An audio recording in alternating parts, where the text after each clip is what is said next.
Bom dia! Começa agora mais uma edição do programa Saber Viver e hoje está cheio de coisas boas para você.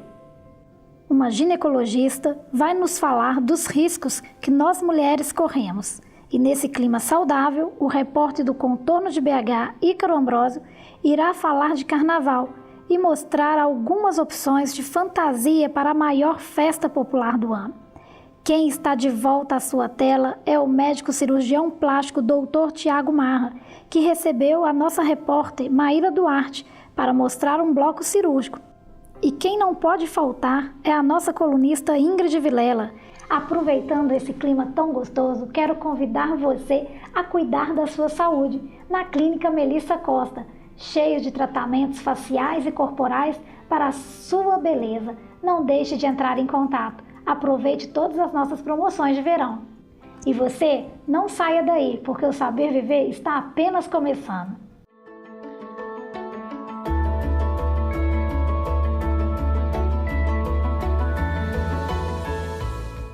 Aqui ao meu lado, a doutora ginecologista Thalita Mello.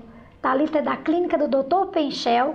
Bom dia, doutora Thalita. Bom dia, Melissa. Obrigada pelo convite. Doutora, piscina, praia, com esse sol todo, traz algum problema ginecológico? É isso mesmo. Nessa época do ano, Melissa, é muito comum os consultórios encherem dessas doenças ginecológicas que são propiciadas pelo esse calor, pelo sol todo nessa época do ano. Por isso que é muito bom estar aqui discutindo esse assunto que é tão frequente. Doutora, quais são essas doenças? Então, o que acontece? Nessa época do ano, a gente tem muito calor e muita umidade.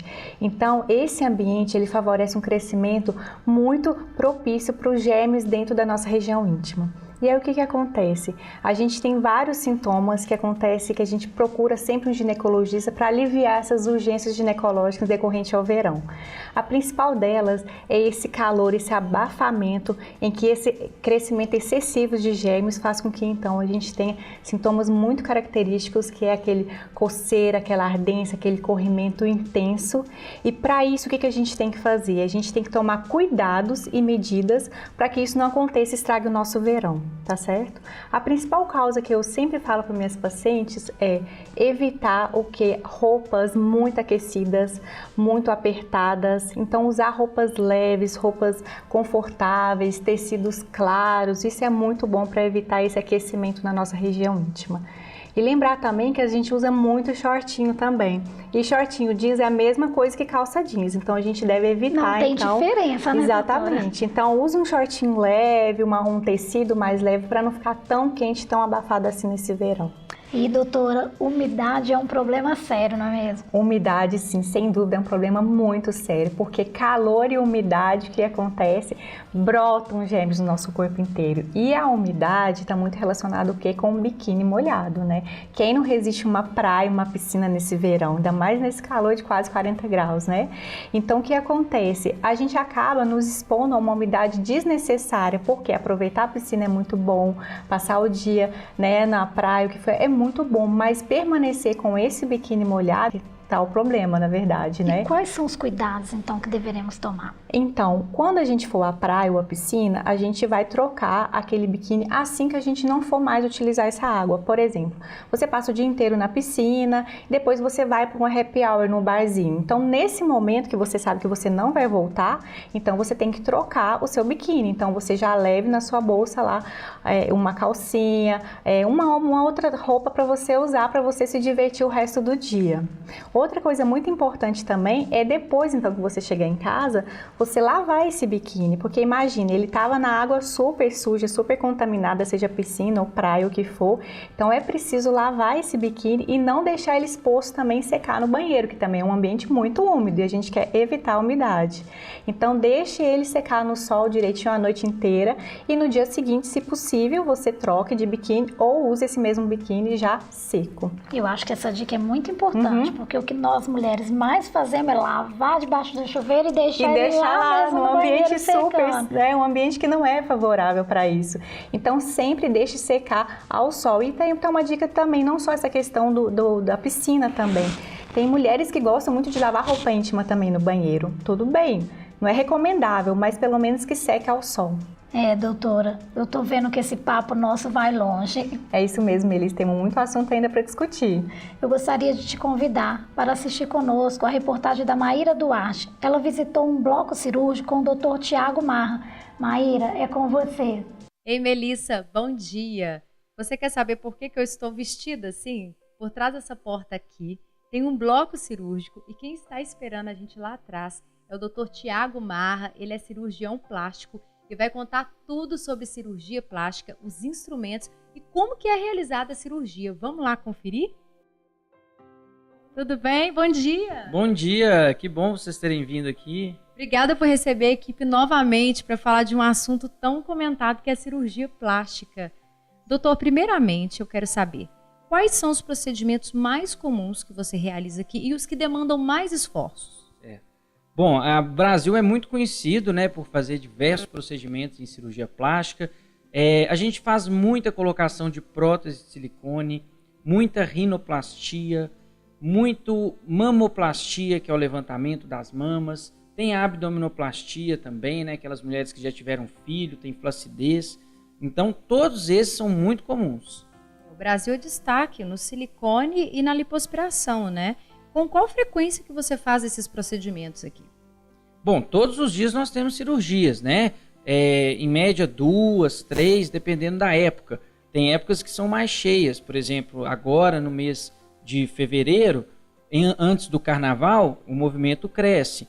Nas épocas também de julho, nas épocas de janeiro, dezembro, né, que é férias também, o movimento aumenta. Mas em média 2, 3 cirurgias por dia. E me conta, o procedimento de higiene para fazer esses procedimentos cirúrgicos, como que funciona? Bom, eu posso fazer uma demonstração aqui, né, se vocês acharem interessante. Então, o primeiro passo, a gente vai pegar uma escova, né? Deixa eu demonstrar um pouquinho. Aqui tem um sensor para que a gente não precise abrir e fechar, né? Não precise encostar nas mãos. A gente vai molhar. Então, sempre a degermação, ela começa da área mais contaminada, mais limpa para mais contaminada. E a gente não volta para a mesma área, né? Então, por exemplo, se eu esfreguei aqui, eu não vou esfregar aqui de novo, porque aqui já está limpo, é a área mais limpa. Então, vamos lá. A gente faz primeiro a parte, né, dessa região assim, de um lado, do outro. A gente faz nas pontas dos dedos, friccionando nas pontas dos dedos. Doutor, além dos médicos que fazem a cirurgia, o paciente também passa por esse mesmo procedimento? Não, o paciente, a degermação, ela é feita quando ele já está deitado, né? A gente passa o degermante também e em seguida uma solução aquosa ou alcoólica, né? Porque isso previne, né, infecção hospitalar. A gente vai colocar prótese, então previne também, né, infecção da prótese. A gente vai mostrar também que nós usamos também antibióticos, né, outros métodos também para prevenir. Então não é só a degermação, a gente faz outras medidas também. Só depois que faz essa higienização que passa de fato para o local onde vai ocorrer a cirurgia. Isso, depois que a gente fez a degermação, nós vamos com as mãos para cima, né, sem encostar em nada, entrar dentro do bloco cirúrgico. Vamos lá, você me mostra? Sim, vamos lá. Geralmente uma pessoa abre para a gente a porta, né? Em alguns locais também a porta geralmente ela é automática, tem sensores e tudo mais para que a gente não precise encostar na porta. Bom, então aqui nós estamos dentro do bloco cirúrgico. Doutor, o que você está fazendo por aí? Bom, estou aqui organizando alguns instrumentos, né? E posso mostrar para vocês. Claro, mostra pra gente, a gente quer saber de tudo. Tá, então vamos lá. Esse daqui é o aparelho de cautério, tá? Ou seja, quando a gente liga isso aqui e a gente está no meio da cirurgia, os vasos eles sangram. Então a gente precisa de cauterizar. A gente vai utilizar essa região aqui, ele solta uma faísca, né? E ele queima literalmente os vasos sanguíneos para que esse vaso pare de sangrar. Bom, aqui a gente tem uma caixa, né, de cirúrgica. Essa daqui é uma caixa de rinoplastia. Tem a caixa de mama, a caixa de abdômen, né? Vocês veem as tesourinhas aqui, ó, bem delicadinhas, ó. Aqui, ó, é um martelinho para poder fazer a fratura do nariz, a famosa fratura do nariz, né? E é feito com esse martelinho. Bom, Aqui ao lado a gente tem uma máscara laríngea. Então, quando a gente vai, né, o paciente ele vai dormir para ser entubado, ou então ele está muito sonolento, está respirando muito devagarinho, a gente conecta essa máscara aqui no oxigênio e através dessa máscara a gente insufla oxigênio para dentro do pulmão do paciente. Ela é usada em todas as cirurgias? Sim, praticamente todas as cirurgias a gente tem essa máscara laríngea, sim. Aqui a gente tem um tão famoso aparelho de lipoaspiração, de vibrolipo, né? Então, esse daqui, ó, observem que ele é mais grossinho embaixo, porque ele vibra. Esse aqui a gente vai introduzir na região do abdômen, aqui assim, ó, né? Para poder lipar o paciente, né? E tirar as gordurinhas. A gordurinha, ela passa por essa cânula, né? E sai aqui por trás. Durante o procedimento da cirurgia, quantas pessoas que costumam ficar aqui nesta sala? Aproximadamente 5 pessoas, né? A gente tem o cirurgião, a gente tem o auxiliar do cirurgião, né? Que às vezes é um médico, um residente. A gente tem a instrumentadora cirúrgica, que é aquela pessoa que ajuda a organizar a mesa, as caixas. A gente tem uma enfermeira e circulante e a gente tem um anestesista. Então, pelo menos 5 pessoas. Uma equipe grande, né, para fazer. Com certeza, né? Por isso que às vezes as pessoas acham, nossa, cirurgia é tão caro, mas os custos são muito altos. Para a gente poder, né, organizar o bloco cirúrgico, existe muitas regras, a gente tem que seguir vários padrões da vigilância sanitária, a gente tem uma equipe muito grande, então é por isso que acaba encarecendo um pouquinho o custo. E quais são as maiores dificuldades que vocês enfrentam durante a cirurgia? A maior dificuldade que a gente tem, sem dúvida nenhuma, é a preocupação, né, com a segurança do paciente, né? Saber se os exames foram feitos certos, se está tudo certinho. E, obviamente, cada cirurgia tem a sua dificuldade peculiar. Aí entra em cada caso. Muitas pessoas, às vezes, elas não ficam satisfeitas com o pós-cirúrgico. É um erro médico quando isso acontece? Ótima pergunta. Isso é muito importante a gente esclarecer para os pacientes. Existe uma diferença muito grande entre mau resultado e intercorrências, né, de erro médico. Tá? Por quê? Porque mau resultado é algo que é possível de acontecer. A gente tem as nossas limitações, o procedimento, né, tem as suas limitações, às vezes o organismo do paciente pode não cicatrizar adequado, o paciente pode não fazer os cuidados adequados. Então, os maus resultados, eles acontecem. Cada 100 cirurgias que eu faço, vai ter umas 10 resultados ruins, tá? Ninguém é perfeito. A outra coisa é o erro médico. O erro médico, ele não pode acontecer, é totalmente diferente.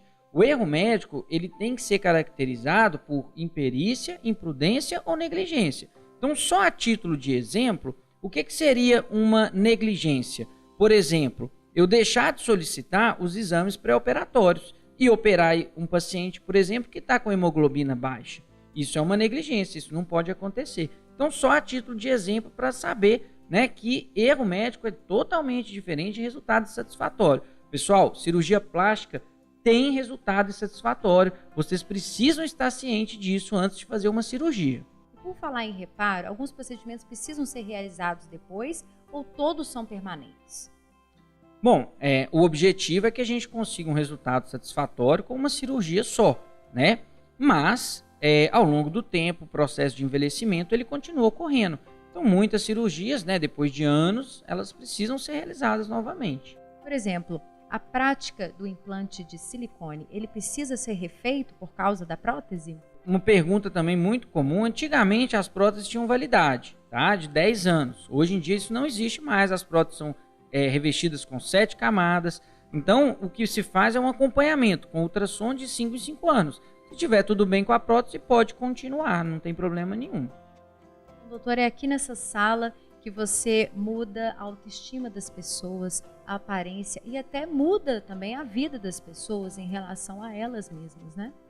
Sim, a gente, inclusive, eu tenho uma posição, né, muito clara de que cirurgia plástica não é apenas estética, tá? É uma questão de saúde. Por que é uma questão de saúde? Porque está relacionada à autoestima, né? E pela própria Organização Mundial de Saúde, o que é saúde? Não é apenas a ausência de doença, é um completo bem-estar físico, social e mental. Então, se a pessoa ela não está bem mentalmente, está com autoestima baixo, ela não está 100% saudável, né? Então, é isso que a gente busca, trazer novamente a autoestima para as pessoas. Tem, às vezes, pacientes que falam assim, doutor, antes de fazer a cirurgia, eu não tinha coragem de ir à praia, colocar um biquíni, e agora eu posso ir. Ou então, eu não tinha coragem de tirar roupa para o meu marido, e agora eu já posso. Então, isso é muito gratificante, quando a pessoa fala que realmente mudou a vida dela por causa disso. Doutor, muito obrigada por todas essas informações, são muito importantes. Nós vamos ficar por aqui.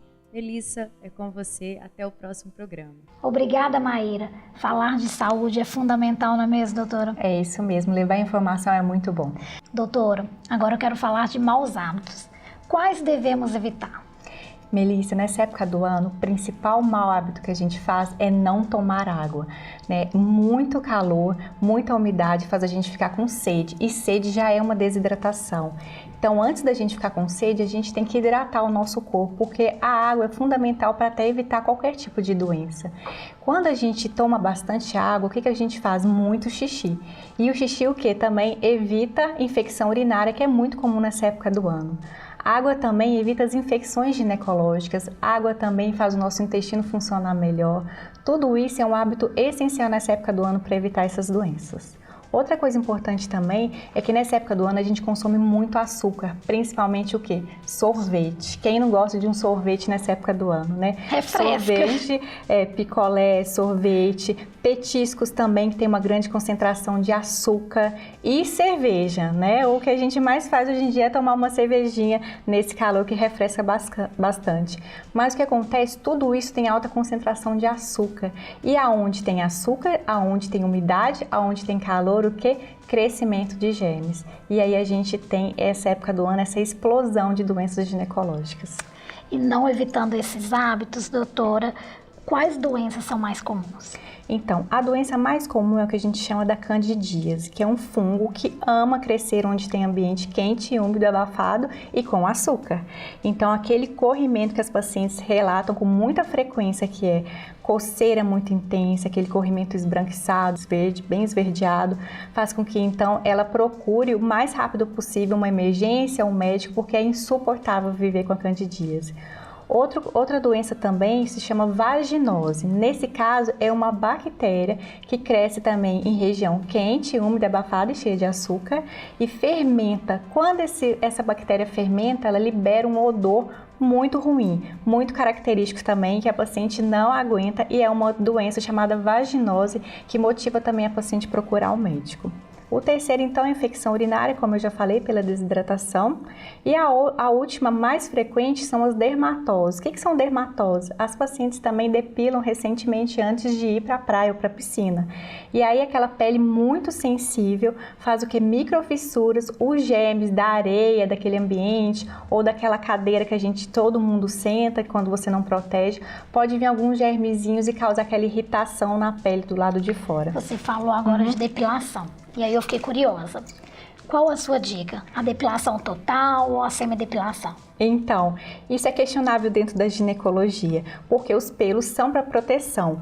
Porém, hoje em dia não tem problema nenhum a gente recomendar a depilação total. E a melhor tipo de depilação que todo mundo pergunta seria o laser, porque o laser ele é menos agressivo desde que você faça com antecedência. Lógico que você não pode fazer próximo do verão, porque vai acabar manchando a pele. E quando você faz uma cera que é muito quente, você já tem a esfoliação do calor local ou da lâmina também, você provoca essas fissuras na pele. Então a depilação ideal tem que ser anterior a esse período de praia, e essa maneira, na verdade, é a paciente que vai decidir, mas sempre tem que ter higiene, que é o principal, tá certo? Os pelos têm que ser, no mínimo, curtinhos, para o quê? O pelo muito extenso, muito volumoso, também causa umidade e calor local, então não é interessante. Doutora, agora vamos falar um pouco das DSTs, as doenças sexualmente transmissíveis. Melissa, nessa época do ano, as DSTs são muito frequentes, mais do que no ano inteiro, porque novamente o calor e a umidade favorecem com que a flora genital mude completamente. Isso faz com que então favoreça o crescimento de outras doenças sexualmente transmissíveis. E a mais comum no verão, sem dúvida, indisparada, é o herpes genital. O herpes genital, tanto quanto o herpes oral, são vírus diferentes, que são transmitidos sexualmente. Então, ele cresce muito em calor.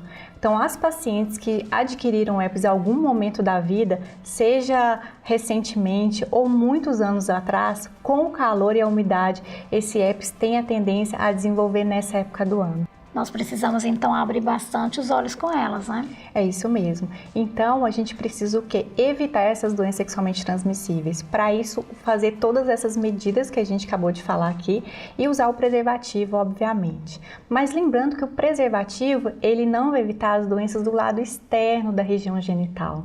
E isso é muito importante a gente falar isso.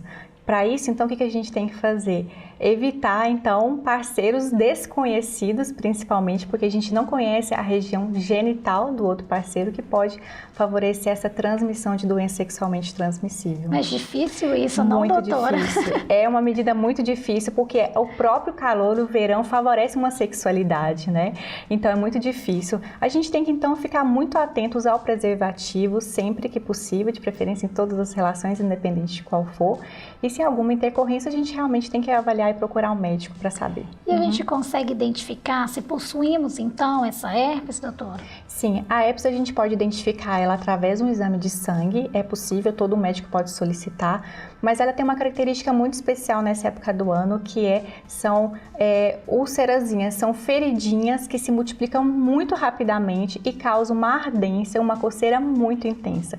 Não tem como passar desapercebido. E dessa forma a gente tem que procurar o médico, jamais se automedicar, porque a gente precisa, assim, a medicação tem que ser feita da maneira correta para não criar resistência na pessoa. Então é muito importante a gente estar tendo essas orientações corretas. E a gente consegue, então, evitá-las precocemente. É isso mesmo, Melissa, a gente tem que exatamente usar desses artifícios, desses hábitos que nós falamos aqui para estar passando o verão de forma feliz e agradável. Doutora, você comentou aqui sobre o verão, a sexualidade aflorada. Eu quero te convidar para assistir uma matéria do Ícaro Ambrosio do Contorno de BH. Ícaro, estou sabendo que você vai aprontar nesse carnaval. O que você tem pra gente? Carnaval tá chegando, gente. Se tem uma coisa que faz a diferença, é a forma com a qual você se veste. Olha só.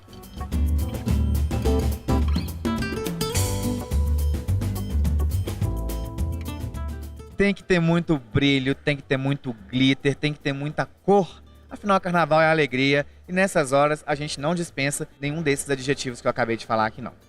Estou procurando roupas pra mim e, como vocês sabem, eu gosto de coisas exageradas. Então, vamos lá conferir o que tem aqui pra mostrar? Olha isso aqui, gente.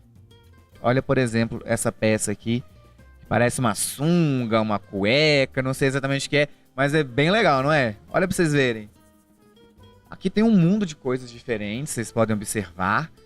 E tem uma outra coisa que eu prestei muito atenção, foram aqui, olha, nas pochetes. Gente, olha aqui, cada coisa mais fofinha. Olha essa pochete, azul com bolinhas brancas. Tem pochete, né, nem sei dizer que cor é essa, metálica. E eu sei que neste carnaval as pochetes vão bombar demais. Mas eu ainda vou seguir agora a minha meta de encontrar figurinos extravagantes pra mim, porque nesse carnaval eu quero ficar bem legal.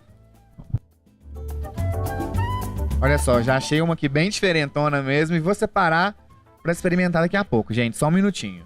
Essa verde que eu peguei ela no início da reportagem, gostei muito. Acho que eu vou dar uma olhadinha também pra saber como ela fica.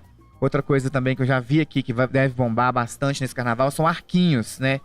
Olha só essas tiaras, esses arquinhos, como eles são legais, como eles são diferentes. Olha, pra quem estiver fazendo um look florido, com girassóis e flores amarelas, essa aqui pode ser uma opção divertida. Uma coroinha de flores. Ah, vou até colocar. Ficou bom? Você aí de casa me disse se ficou bom depois lá no Instagram, que é @ocontornodebh ou @Ícaro Ambrosio, tá certo? Agora aqui, olha, alguns dos looks que eu separei. E eu vou experimentar eles. Olha só a mágica da Art Beats aí, ó. Haha! E aí, gente? Eu tô brilhando ou não tô brilhando? Será que eu vou destacar nesse carnaval ou não? Você pode acompanhar nas minhas redes sociais. Mas queria contar pra vocês que essas roupas são uma parceria entre as marcas Poema e Tildai e estão expostas aqui no Edifício Maleta, na loja Collab. Pode vir aqui, pra vocês verem se encontram também um lookzinho pra vocês aí, igual esse meu aqui. Enquanto isso, eu vou ver se eu encontro outra coisinha e você fica com a Melissa. Até lá! Voltamos com o bate-papo com a doutora Thalita Mello, ginecologista. Doutora, já falamos que as roupas úmidas causam bastante prejuízos à saúde. Elas devem ser evitadas a qualquer custo? Melissa, a gente não precisa evitar desde que a gente faça as medidas corretas. Eu gosto muito de orientar minhas pacientes que então, após essa exposição à piscina e à praia, se divertir e aproveitar o verão, elas então troquem essa roupa, de preferência também por tecidos tecnológicos ou biológicos de calcinha, que mantém então a região íntima transpirando e com um tecido muito agradável de usar nesse verão. Então basta ela escolher dessas grandes marcas que existem hoje em dia, tecidos biológicos, que não é só o algodão que a gente recomenda, existem outras várias modernidades que a gente pode escolher e dessa forma a gente pode aproveitar o verão, sim, com o seu biquíni, mas mantendo sempre esses cuidados. Uma boa dica que você nos deu, né, doutora? E se as pessoas não seguirem à risca todas essas dicas? É bem provável, então, que ela vá desenvolver algum transtorno e vai parar lá no pronto-socorro, no nosso plantão e acabar com o seu dia de verão e de férias. E aí acaba as férias. É isso mesmo. Os prejuízos tão grandes, né, doutora? Isso mesmo. Agora, doutora, se caso a mulher já esteja infectada, o que ela deve fazer para prevenir e não passar essa doença adiante? A primeira coisa, então, é não compartilhar nada com a sua amiga, tá bom? Até que se passe essa crise, que ela procure um médico, que ela seja tratada para ficar livre desse problema. E da mesma forma, também não ter nenhuma atividade sexual para não passar para o seu parceiro, porque senão fica uma contaminação cruzada e nunca vai resolver o problema. Agora eu vou te convidar a assistir conosco a coluna da Ingrid Vilela. Bom dia, Ingrid. Bom dia! Você já parou para pensar que em toda e qualquer situação na sua vida existem ganhos e existem perdas? Sim, todo ganho existe uma perda. Assim como também, toda perda existem ganhos. Por exemplo, se você ficar bilionário hoje, este é um grande ganho. Porém, você pode perder a sensação de segurança que você sentia até isso acontecer. Ao passo que todas as perdas, por mais dolorosas que elas sejam, sempre haverá um ganho. Sempre haverá uma forma de extrair um ponto positivo daquilo que está acontecendo. Recentemente, uma cliente que perdeu a sua mãe, sua companheira, moravam juntas. E aí, eu perguntei para ela, qual é o aprendizado que você teve com a morte da sua mãe? E sabe o que ela me disse? Ingrid, eu aprendi a valorizar a minha vida. Minha mãe investiu tanto dinheiro em bens materiais e não cuidou dela, não priorizou a si mesma. Desse dia em diante, essa cliente passou a valorizar a própria vida, a se priorizar, a investir na saúde dela, dos filhos, como ela nunca tinha feito em toda a sua vida. Parece ser desafiador, porém, isso é uma questão de óptica. Se você focar na dor, na ausência e na perda, você ficará no sofrimento e poderá gerar perdas ainda maiores. Eu não estou dizendo que você não possa chorar, que você não possa sofrer por aquela perda. Porém, o que vai transformar e o que vai mudar o sentido da sua vida é o foco que você vai dar. Foque no aprendizado, tomar novas decisões, ter novas atitudes para que os seus dias sejam mais leves e prazerosos. Até sábado que vem. Muito obrigada, Ingrid. Doutora, nosso programa vai chegando ao final. Eu quero te convidar e convidar você aí de casa para acompanhar esse e os outros programas do Saber Viver pelo nosso canal do YouTube. Siga as redes sociais e o Instagram. Mande sugestões de reportagem pelo nosso WhatsApp. Muito obrigada, doutora Thalita, pela sua participação aqui no Saber Viver. Eu que agradeço, é uma alegria estar aqui com vocês.